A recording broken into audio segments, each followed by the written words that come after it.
골로새는 터키 서남쪽 리쿠스 계곡에 위치해 있습니다. 그래서 골로새의 서남쪽에는 우리가 잘 알고 있는 라오디게아가 있고요. 또 서북쪽에는 히에라볼리라는 그런 도시가 있습니다. 그래서 이 세 개의 도시가 한 계곡 안에 이렇게 위치하고 있습니다. 근데 이 세 도시가 잘 성장을 하다가 1세기경에 이제 두 번의 지진이 일어나게 됩니다. 그러면서 골로새의 경제가 이제 순식간에 무너져 버리게 되었습니다.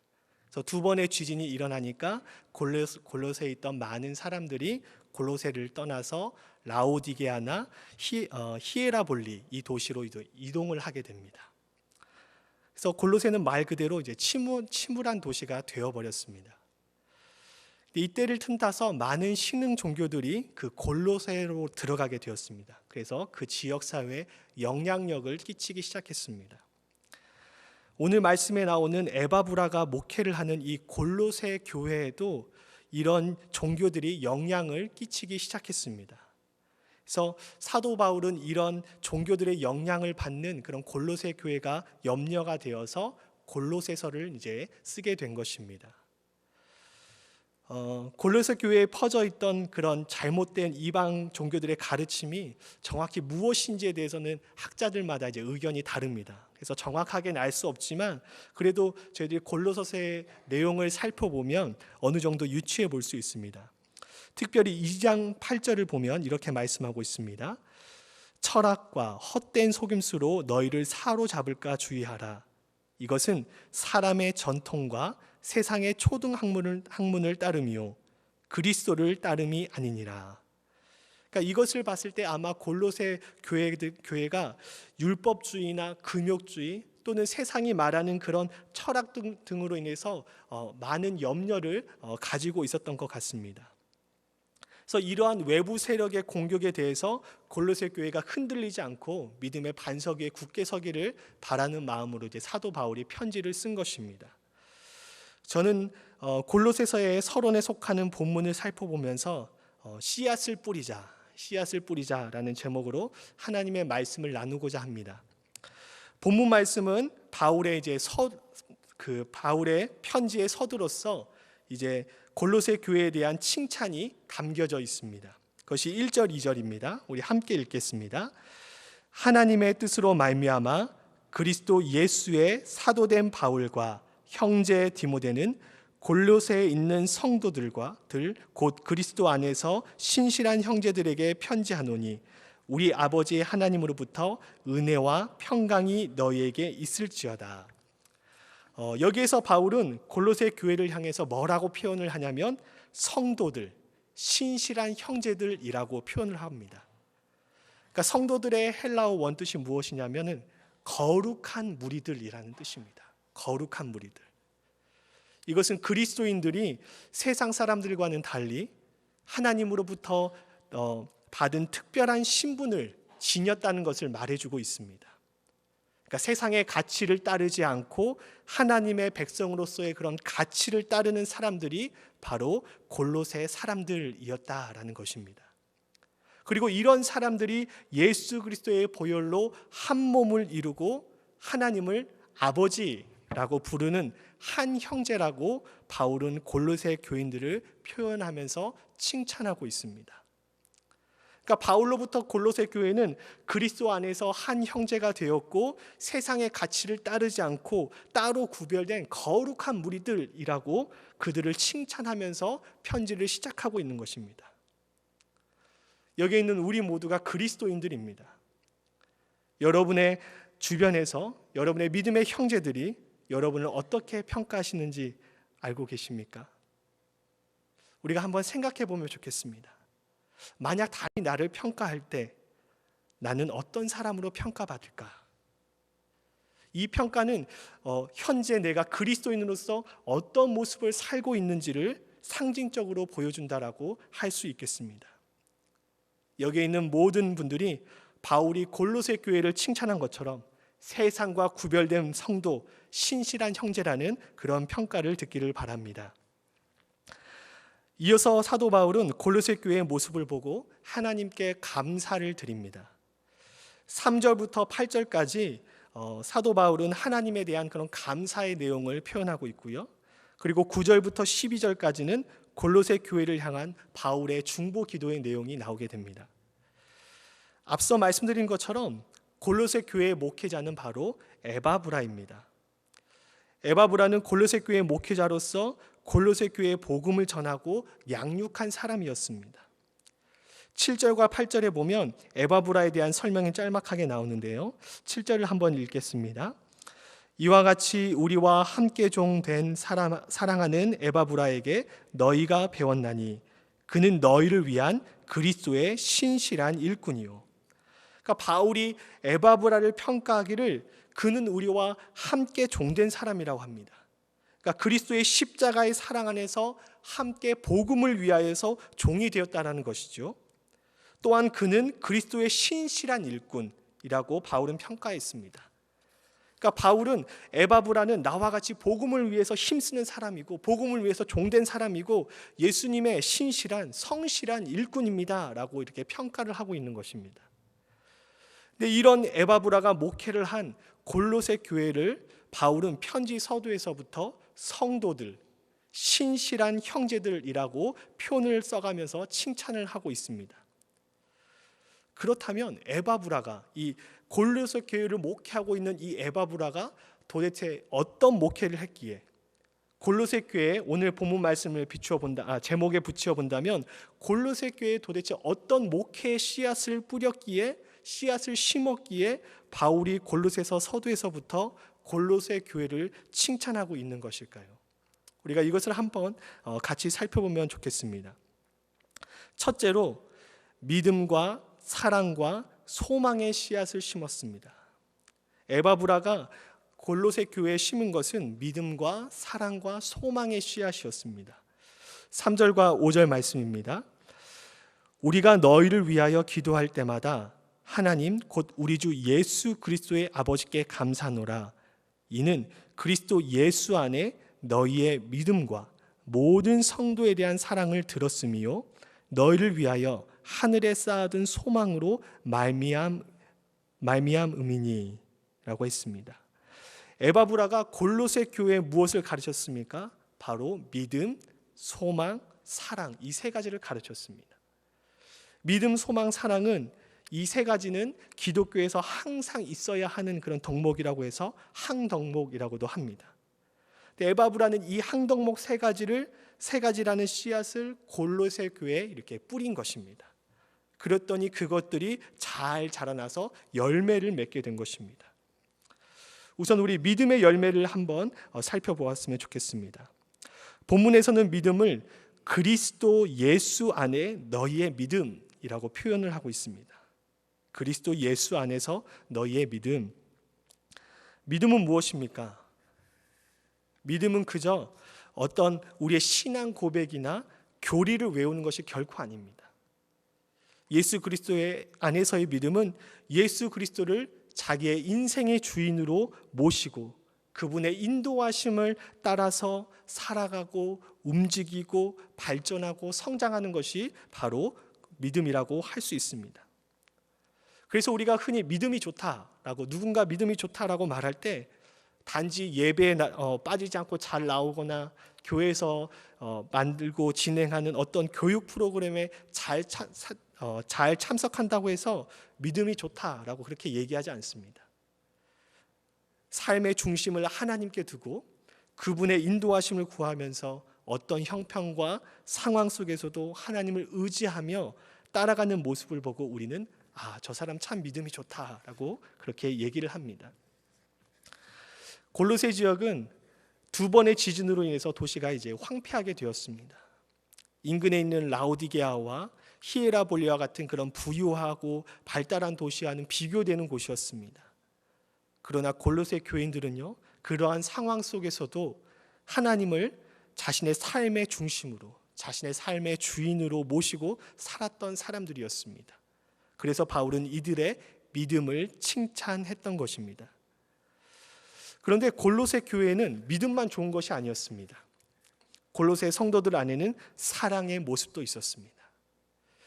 본문 4절에 보면요, 모든 성도에 대한 사랑이라고 이렇게 표현을 하고 있습니다. 근데 이것을 원문에 맞게 해석을 하면 모든 성도를 향하여 너희들이 가지고 있는 사랑이라고 해석하는 것이 더 좋습니다. 모든 성도들을 향하여 너희들이 가지고 있는 사랑. 그러니까 골로새 교인들은 서로가 서로를 향해서 사랑을 베풀고 있었다라는 것입니다. 근데 여기에서 사랑이라고 쓰인 이 단어가 우리가 잘 알고 있는 아가페라는 그 사랑의 단어입니다. 그러니까 아가페의 사랑은 하나님께서 인간에게 베푸시는 그런 무조건적인 사랑을 의미합니다. 그런데 바울은 골로새 교인들이 서로가 서로를 사랑하는 모습을 아가페라는 그 사랑의 단어를 선택해서 사용했다라는 것이죠. 그러니까 이것은 무슨 말이냐면 골로새 교인들이 서로가 서로를 사랑하는 그 모습이 그저 그들이 노력해서 어떠한 노력에 의해서 된 것이 아니라 하나님의 무궁무진하신 그 사랑을 경험한 결과로서 그들이 서로를 사랑했다라는 것을 말해주고 있는 것입니다. 그러니까 하나님의 사랑을 경험한 사람은요, 타인을 향해서 그 사랑을 베풀게 되어 있습니다. 한국의 많은 교회들이 사회복지에 큰 힘을 쏟고 있습니다. 그래서 어떤 조사에 의하면 한국에서 이루어지는 그 사회복지의 90% 이상을 교회들이 감당하고 있다라는 보고를 제가 들은 적이 있습니다. 교회들이 왜 이렇게 사회복지에 큰 관심을 갖고 있는 것일까요? 그것은 하나님의 사랑, 무궁무진하신 그 사랑을 경험했기 때문입니다. 값없이 무조건적으로 나에게 주어진 그 사랑에 감사함으로 그 사랑의 표현 방법으로 이제 그 사랑을 값없이 나누어 주는 것입니다. 우리가 가지고 있는 이 66권의 성경을 한 단어로 요약하면 사랑, 이 한 단어로 요약할 수 있습니다. 그리고 이 사랑 안에는 하나님을 사랑하는 것과 이웃을 사랑하는 것이 모두 포함되어 있습니다. 그래서 마태복음 22장 34절의 이하를 보면요, 한 율법사가 예수님을 시험하려고 묻습니다. 우리가 너무나 잘 알고 있는 말씀이죠. 예수님, 율법 중에서 어느 계명이 가장 큽니까? 그러자 예수님이 대답합니다. 내 마음을 다하고 목숨을 다하고 뜻을 다하여 주 너의 하나님을 사랑하라. 이것이 크고 첫째 되는 계명이요 둘째도 이와 같으니 내 이웃을 내 자신과 같이 사랑하라. 결국은 하나님을 사랑하는 것과 이웃을 사랑하는 것이 하나라는 말씀입니다. 그러니까 하나님을 사랑하는 사람은 이웃을 사랑하는 것이 당연합니다. 이렇게 하나님을 사랑하고 이웃을 사랑하는 모습이 그 골로새 교회 안에 있었다라는 것입니다. 또 골로새 교회 안에는 소망의 모습도 가득했습니다. 본문 5절에 보니까 하늘에 쌓아둔 소망이라고 이렇게 표현을 하고 있습니다. 우리 그리스도인들에게 소망은 무엇입니까? 그것은 그리스도를 믿음으로 인해서 미래에 완성될 그 구원에 있습니다.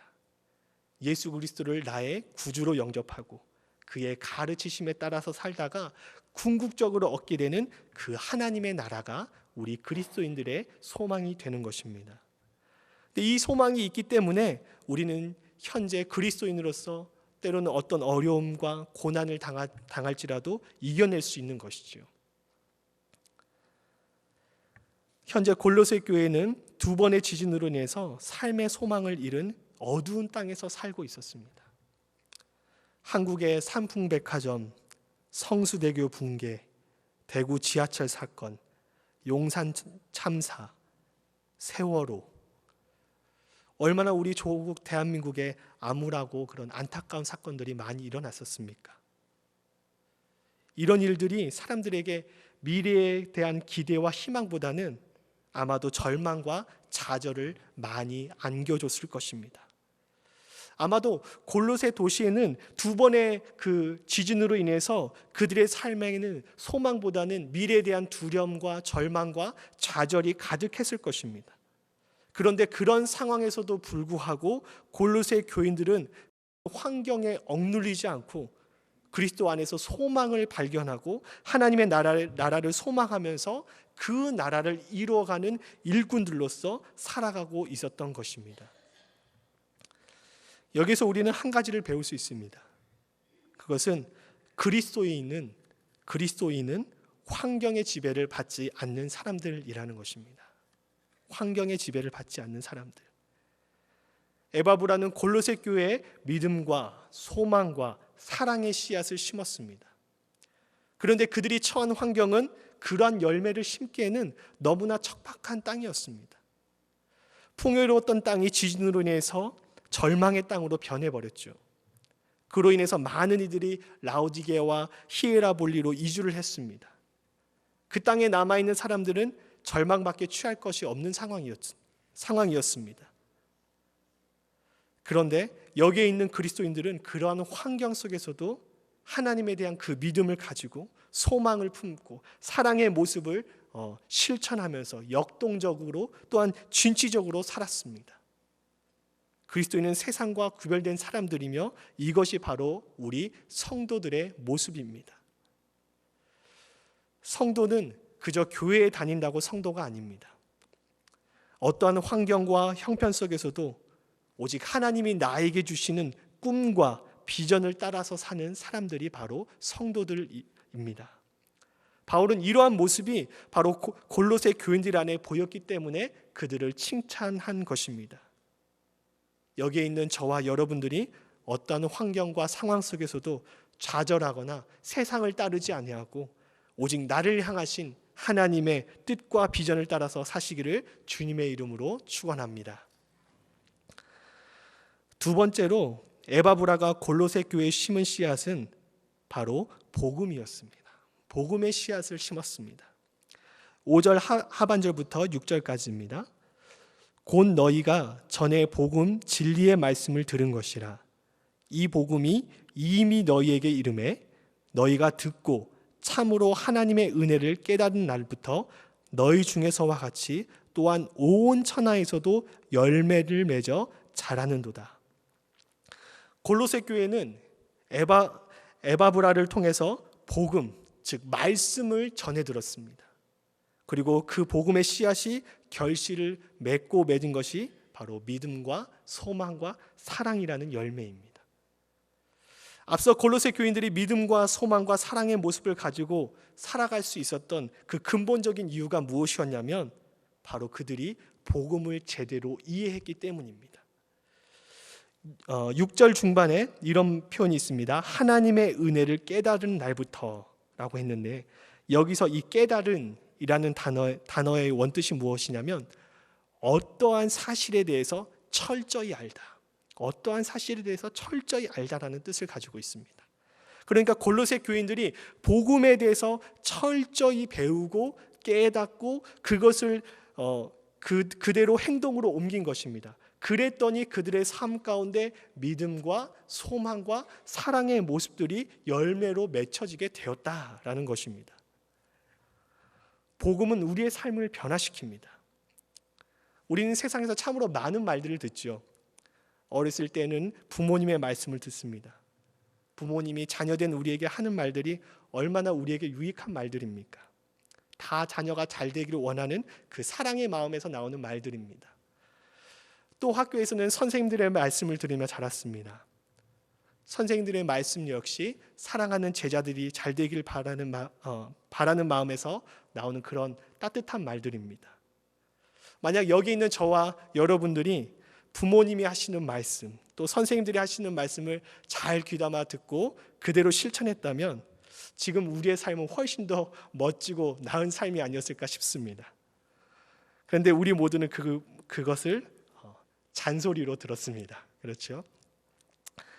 우리의 삶을 변화시키는 것은 세상에서 들려오는 많은 좋은 소리, 많은 좋은 말들이 아닙니다. 우리의 삶을 변화시키는 것은 바로 복음입니다.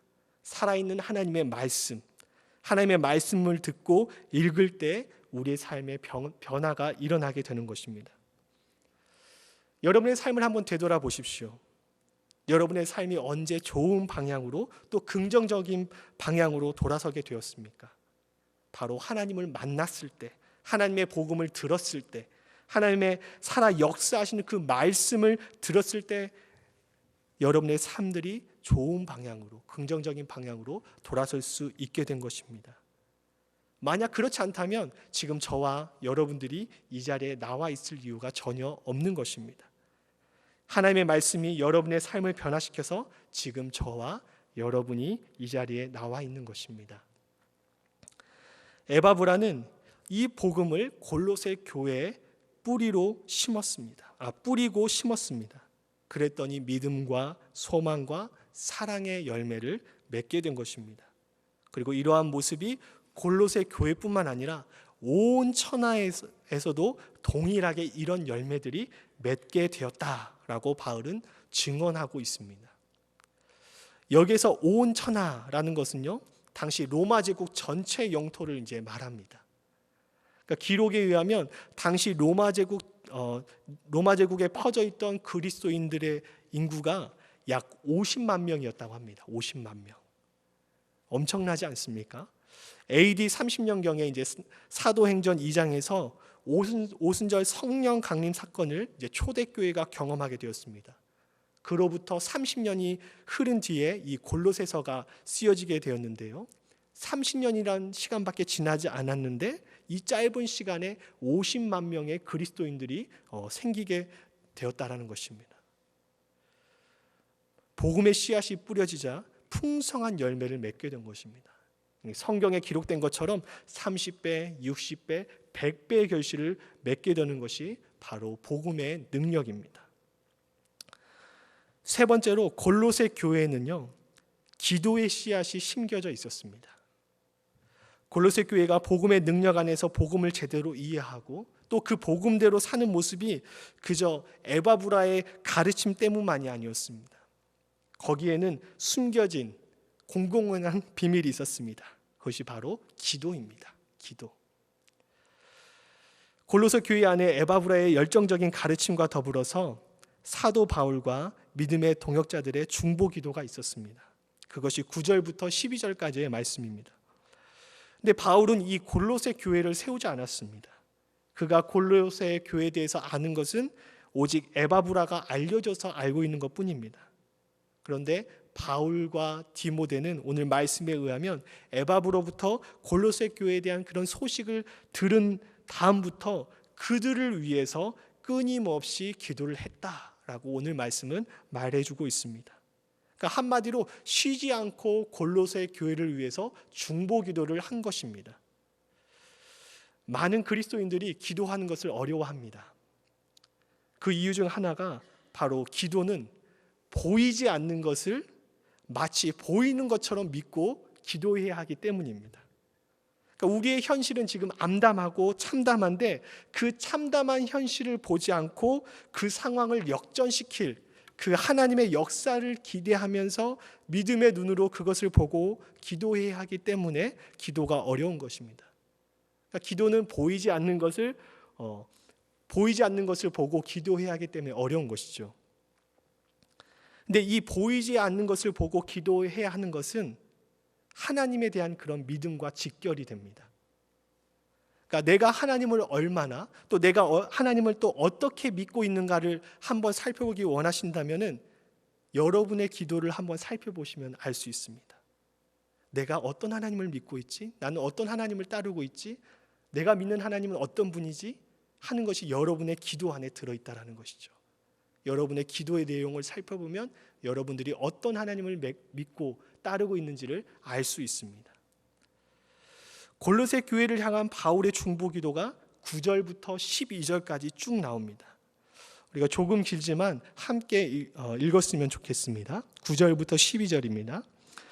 이로써 우리도 듣던 날부터 너희를 위하여 기도하기를 그치지 아니하고 구하노니 너희로 하여금 모든 신령한 지혜와 총명의 하나님의 뜻을 아는 것으로 채우게 하시고 합당하게 행하여 범사에 기쁘시게 하고 모든 선한 일에 열매를 맺게 하시며 하나님을 아는 것에 자라게 하시고 그의 영광의 힘을 따라 모든 능력으로 능하게 하시며 기쁨으로 모든 견딤과 오래 참음에 이르게 하시고 우리로 하여금 빛 가운데서 성도의 기업의 부분을 얻기에 합당하게 하신 아버지께 감사하게 하시기를 원하노라.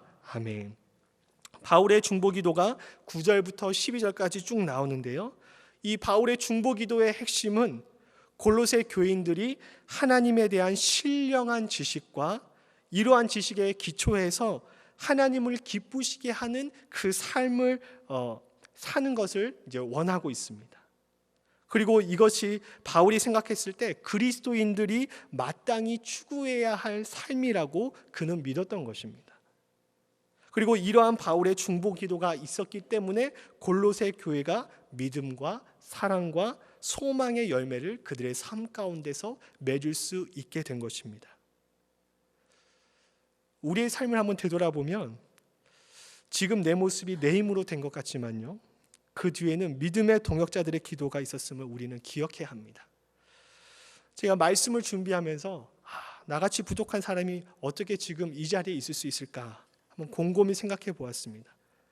그리고 내린 결론은 바로 기도였습니다. 기도. 지금도 나를 위해서 기도해 주시는 부모님, 가족들, 처가 식구들, 또 교회 학교에서부터 정성으로 가르쳐 주시고 기도해 주신 선생님들, 신학교에서 만난 믿음의 동역자들, 그리고 주 안에서 한 가족된 교회 성도님들의 기도가 있었기 때문에 지금의 제가 있게 된 것입니다. 에바브라가 지도하는 골로새 교회가 복음을 받아들이고 또 믿음과 소망과 사랑의 열매를 맺게 된 것에는 그들의 열심이 있었을 것입니다. 헌신도 있었습니다. 그런데 거기에는 분명 바울을 비롯한 많은 믿음의 동역자들의 기도의 씨앗이 있었을 것입니다. 이제 말씀을 맺고자 합니다. 우리 옛 속담에 콩 심은 데 콩 나고 팥 심은 데 팥 난다라는 속담이 있습니다. 어떤 열매를 맺고 싶으면 그에 맞는 씨앗을 뿌려야 하고 심어야 합니다. 씨앗은 아무런 목적 없이 뿌리지 않습니다. 씨앗을 뿌릴 때 우리는 이미 풍성한 열매를 기대하면서 뿌리게 됩니다. 그리고 추수 때가 되면 30배, 60배, 100배의 결실을 우리가 얻게 되는 것입니다. 우리가 뿌린 씨앗은 열매를 맺게 됩니다. 알곡을 심으면요, 알곡을 얻게 되고 가라지를 심으면 가라지를 얻게 됩니다. 씨앗을 심지 않았는데 열매를 기대하는 것은 굉장히 어리석은 모습입니다. 에바브라는 골로새 교회에 믿음과 사랑과 소망의 씨앗을 심었습니다. 그리고 복음의 씨앗을 심었지요. 또한 바울과 믿음의 동역자들은 거기에 기도의 씨앗을 심었습니다. 그랬더니 그 씨앗이 잘 자라나서 믿음과 소망과 사랑의 풍성한 열매를 맺게 되었습니다. 그들의 어려운 환경 속에서도 절망하지 않고 하나님을 바라보며 하나님을 삶의 주인으로 삼고 서로 사랑하며 섬기는 귀한 신실한 일꾼들로 그들이 자라나고 열매 맺게 되었습니다. 이제 2016년 1월이 거의 다 지나가고 있습니다. 여러분은 올해가 시작되면서 어떤 씨앗을 뿌리고 심으셨습니까? 혹 아직 심지 않으셨다면 또 어떤 열매를 기대하며 어떤 씨앗을 심기 원하십니까? 올해 우리는 교회 창립 30주년을 맞이해서 여러 가지 새로운 일들을 계획하고 준비하고 있습니다. 또 여러분의 삶에서도 많은 계획들을 가지고 있을 줄 압니다. 우리가 이런 여러 가지 일들을 하면서 놓치지 말아야 할 것이 있습니다. 그것은 말씀의 씨앗을 심는 것입니다. 말씀은 우리의 삶을 변화시키는 놀라운 힘이 있습니다. 히브리서 4장 12절에 이렇게 말씀하고 있습니다. 하나님의 말씀은 살아있고 활력이 있어 좌우의 날선 어떤 검보다도 예리하여 혼과 영과 및 관절과 골수를 찔러 쪼개기까지 하며 또 마음의 생각과 뜻을 판단하나니. 아멘. 그리고 시편 119편 105절에는 이렇게 말씀합니다. 주의 말씀은 내 발의 등이요 내 길의 빛이니이다. 아멘. 하나님의 말씀은 살아있고 운동력이 있고 역사하여 우리의 갈 길을 밝히 비춰주십니다. 그 하나님의 말씀을 가까이 하는 2016년이 되기를 간절히 바랍니다. 우리는 또한 기도의 씨앗을 심어야 합니다. 특별히 중보 기도의 씨앗을 심어야 합니다. 우리 주변에 또 세계 곳곳에 건강의 문제, 경제적인 문제, 환경적인 문제, 종교적인 문제 등으로 힘들어하고 아파하는 사람들이 얼마나 많은지 모르겠습니다.